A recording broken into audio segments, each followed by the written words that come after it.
Video पृथ्वी के एक भारत देश के लोगों के लिए बिल्कुल नहीं है, क्योंकि जिस दुर्घटना की मैं बात करने जा रहा हूँ उसको सुनने के साथ साथ समझना भी जरूरी है।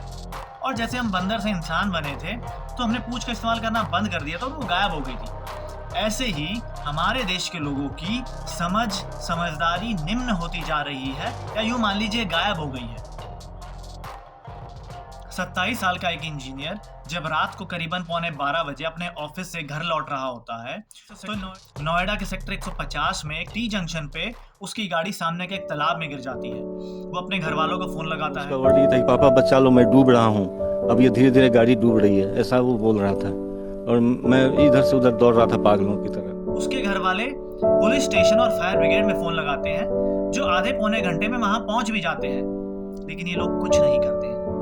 ये लोग इस युवा इंजीनियर के मरने का इंतजार करते हैं, पर उस बेचारे को क्या पता था कि ये पुलिस डिपार्टमेंट और फायर ब्रिगेड वाले नहीं है, ये तो स्वयं यमराज आए हैं। इससे अच्छा, उनके भरोसे ना बैठने से अच्छा, अगर बेचारे 2-4 हाथ पैर मारे भी होते शायद उसकी जान बच भी जाती। गाड़ी गिरने के बाद पानी में लड़का 1 घंटा से 2 घंटे, लगभग 1 घंटा 45 मिनट तक लड़के ने खूब अपने बचाने की गुहार लगाई है कि भाई मुझे बचा लो, किसी भी तरीके से बचा लो। ये एक्सीडेंट नहीं है दोस्तों, ये सिस्टम द्वारा एक युवक की हत्या है। दीवार थी, कुछ नहीं था, बिल्कुल ऐसा लग रहा था रोड है लास्ट तक भी। इतनी दर्दनाक उस भाई की मौत हुई है। 12 बजे गिरने के बाद उस लोगों लड़का गाड़ी पे बैठ गया था, उसकी गाड़ी भी 1.5 से 2 घंटे डूबी नहीं थी। वो गाड़ी पे बैठने के बाद बराबर टॉर्च दिखाई है उसने कि मैं इधर हूं, प्लीज मेरी हेल्प कीजिए, हेल्प कीजिए। किसी ने भी उस भाई की हेल्प नहीं की। 100+ लोग थे। 15 ही दिन पहले यहाँ पे एक और एक्सीडेंट हुआ था, लेकिन फिर भी कोई बैरिकेड नहीं, कोई लाइट, कोई रिफ्लेक्टर, कोई इंडिकेशन नहीं, और किसी की कोई अकाउंटेबिलिटी नहीं।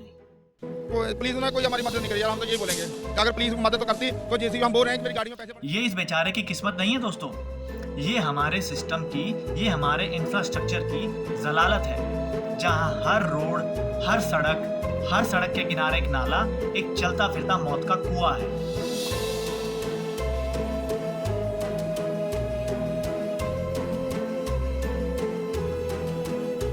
और सबसे परेशान करने वाली बात पता है क्या दोस्तों? ये पुलिस, ये फायर ब्रिगेड, ये सेफ्टी सर्विसेज, ये हमें बचाने के लिए नहीं है, ये हमारे मरने का इंतजार करती है। क्या सिर्फ कैमरे लगाने से शहर स्मार्ट सिटी बन जाते हैं? टूटी सड़कें, खुले सीवर लाइन, प्रदूषित हवा, जहरीला पीने का पानी, अंडरपास में डूबती कारें, सड़कों के किनारे लगे ढेर और फुटबॉल की तरह लोगों को उड़ाती कारें, ट्रैफिक जैम, कोई ट्रैफिक मैनेजमेंट नहीं, कोई पुलिस नहीं, कोई सेफ्टी सर्विसेज नहीं। क्या ये सब नहीं आता है क्या स्मार्ट सिटी में? तो सवाल ये है, क्या हर बार चीजों को ठीक करने के लिए किसी की मौत का अलार्म लगाया जाएगा तब ठीक होंगी? और कितना हास्यास्पद है ये।